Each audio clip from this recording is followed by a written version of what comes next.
तुर्क सदर रजब तैयब उर्दवान की 2 रोज़ा दौरे पर पाकिस्तान आमद। सदर आसिफ जरदारी और वजीर आजम शहबाज शरीफ ने नूर खान एयरबेस पर तुर्क सदर का इस्तकबाल किया। रजब तैयब उर्दवान की आमद पर 21 तोपों की सलामी दी गई।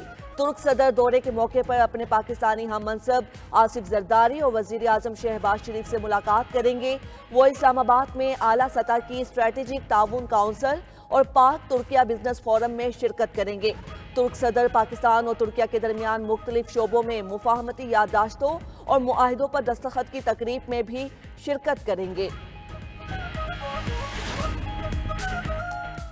सुप्रीम कोर्ट में नए जजेस की तकरीब हल्फ बर्दारी मंसूख कर दी गई। ज़राए सुप्रीम कोर्ट के मुताबिक नए जजेस की तकरीब हल्फ बर्दारी अब कल होगी। 6 मुस्तकिल और 1 आर्जी जज की तकरीब हल्फ बर्दारी आज होना थी। ज़राए सुप्रीम कोर्ट का कहना है कि हल्फ बर्दारी तकरीब जजेस के नोटिफिकेशन में ताखीर की वजह से मुलतवी की गई। वजारत कानून की जानिब से नए जजेस के तकर्रुर का नोटिफिकेशन रात गए जारी किया गया। दूसरी जानिब justice Sarfaraz Dogar Islamabad high court के कायम मकाम चीफ जस्टिस मुकर्रर। सदर ममलकत की मंजूरी से वजारत कानून ने नोटिफिकेशन जारी कर दिया। जस्टिस सरफराज डोगर मुस्तकिल चीफ जस्टिस के तकर्रुर तक इस ओहदे पर जिम्मेदारी निभाएंगे। पाकिस्तान क्रिकेट टीम की तारीख साज जीत। जनूबी अफ्रीका को शिकस्त देकर 3 मुल्की सीरीज के फाइनल में पहुंच गया। ग्रीन शर्ट्स ने वनडे की तारीख में पहली बार 350 से जायद रन का हदफ उबूर कर लिया। जनूबी अफ्रीका के 353 रन का हदफ पाकिस्तान ने 49 ओवर्स में पूरा किया। कप्तान मोहम्मद रिजवान और नायब कप्तान सलमान अली आगा की नाकाबिले फरामोश इनिंग्स। 91 पर 3 विकेट गिरने के बाद दोनों ने जिम्मेदारी निभाई। पुरएतमाद खेलते हुए दोनों ने सेंचुरियां बनाई। चौथी विकेट की सबसे बड़ी शिराकतदारी कायम की और टीम को तारीखी जीत से हमकिनार किया। पाकिस्तान और न्यूजीलैंड का फाइनल कल कराची में ही होगा। नौजवान पाकिस्तान के मुस्तकबिल के रहनुमा हैं। Army chief general Asim Munir की नौजवान को पाकिस्तानियत के जज्बा अपनाने की तलकीन। मुल्क भर से यूनिवर्सिटीज़ और कॉलेजेस के नुमाइंदा तलबा के इज्तिमा से खिताब करते हुए कहा, तलबा अपनी तालीम पर खुसूसी तवज्जो दें और खुद को मुल्क की तरक्की के काबिल बनाएं। पाकिस्तानी अवाम बिलखुसूस नौजवानों का पाक फौज से एक इंतहाई मजबूत रिश्ता है। मुल्क दुश्मन अनासिर की फौज और अवाम के दरमियान खलीज डालने की कोशिश हमेशा नाकाम रही है और रहेगी। कभी भी फितना अल खवारिज को अपनी फरसूदा सोच मुल्क पर मुसल्लत नहीं करने देंगे। खैबर पख्तूनख्वा और बलोचिस्तान के गयूर लोग दहशत गर्दों के खिलाफ आहनी दीवार की तरह खड़े हैं। IMF बिजली की कीमत कम करने पर मान गया। हुकूमत से प्लान मांग लिया। काबीना इजलास में वजीर आजम ने बताया, बिजली सस्ती करने के लिए MD IMF से बात की, जिस पर उन्होंने कहा कीमतों में कमी का प्लान बनाएं, गौर किया जाएगा। आलमी इदारे को अपना प्लान जल्द पेश कर देंगे। मामले पर IMF के ना मानने का खदशा खत्म हो गया है। वजीर आजम ने मजीद कहा, मुल्क में मैक्रो इकनॉमिक इस्तेहकाम हासिल हो चुका, कर्जों से जान छूटेगी और मुल्क अपने पांव पर खड़ा होगा। MD IMF का पाकिस्तान की मैशियत में बेहतरी का एतराफ़, इक़दामात की तारीफ भी की। एलामी के मुताबिक शहबाज शरीफ और क्रिस्टालिना जॉर्जीवा की मुलाकात में इदारा जाती इस्लाहात और मौसर गवर्नेंस की अहमियत पर जोर दिया गया।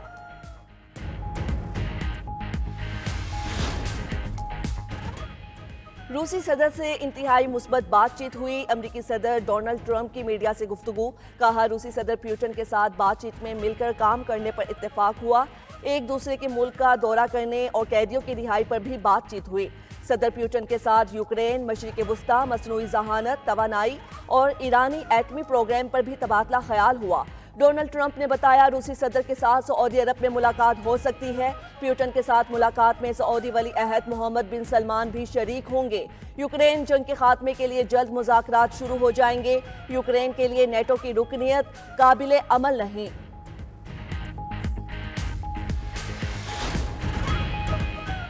अदलिया आईनी बहरान पैदा कर रही है। तर्जुमान व्हाइट हाउस कैरोलाइन लेविट का कहना है, जजेस सदर ट्रंप के एग्जेक्टिव ऑर्डर रोककर ताकत का गलत इस्तेमाल कर रहे हैं। सदर ट्रंप के खिलाफ इंसाफ के निज़ाम को हथियार के तौर पर इस्तेमाल किया जा रहा है। अदलिया अपनी कानूनी हुदूद से तजावुज़ कर रही है। जजेस के बुनियाद परस्त अहकामात के खिलाफ कानूनी रास्ता अपनाएंगे। उधर रियासत रोड आइलैंड के जज का विफाकी फंड्स केस में ट्रंप इंतजामिया पर हुक्म अदूली का इल्जाम।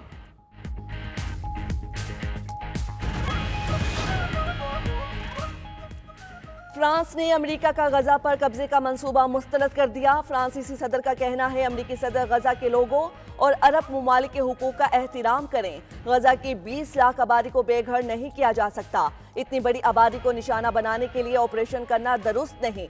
गजा की तामीर नो का ये मतलब नहीं कि फलस्तीनियों का एहतराम ना करें। फलस्तीन तनाज़े का वाहिद हल 2 रियासतों का कयाम है। फलस्तीनियों को गजा में आबाद और खुशहाल देखना चाहते हैं।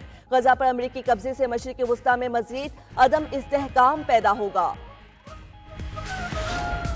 20वीं इंटरनेशनल चोलिस्तान जीप रैली का क्वालिफाई राउंड आज होगा। मेगा इवेंट 16 फरवरी तक जारी रहेगा। कल प्रीपेयर्ड कैटेगरी गाड़ियों की पहली रेस होगी।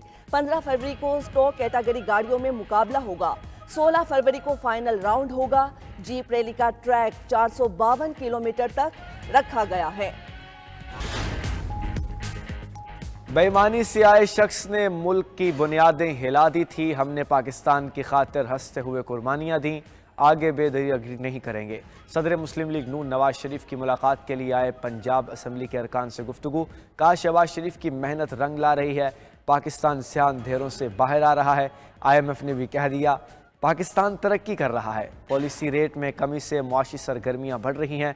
वज़ीर आला पंजाब मरियम नवाज बोली नवाज शरीफ पाकिस्तान की तरक्की का ब्रांड है। आवाम की ज़िंदगी में बेहतरी का आना ही हमारी मेहनत का सिला है।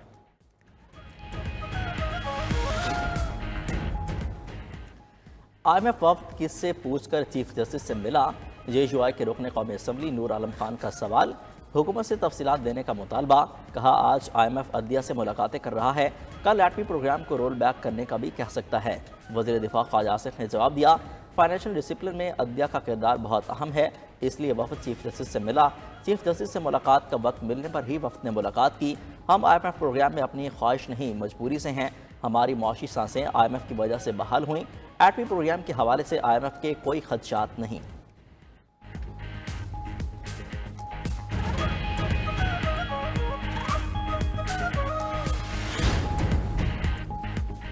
क्या IMF को हमारे निज़ाम इंसाफ पर तहफ़्फ़ुज़ात हैं। सरबराह JUI मौलाना फजलुर रहमान की मीडिया से गुफ्तगू। बोले IMF वफ़द की चीफ जस्टिस से मुलाकात पाकिस्तान और दुनिया की तारीख का पहला वाक़या है।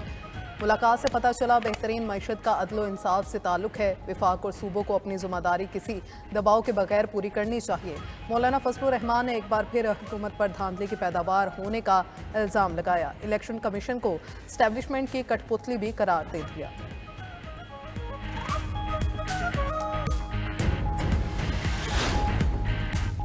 सुप्रीम कोर्ट के साबिक जज शेख असमत सईद इंतकाल कर गए। अहले खाना के मुताबिक शेख असमत सईद गुर्दों और जिगर के आरसे में मुब्तला थे।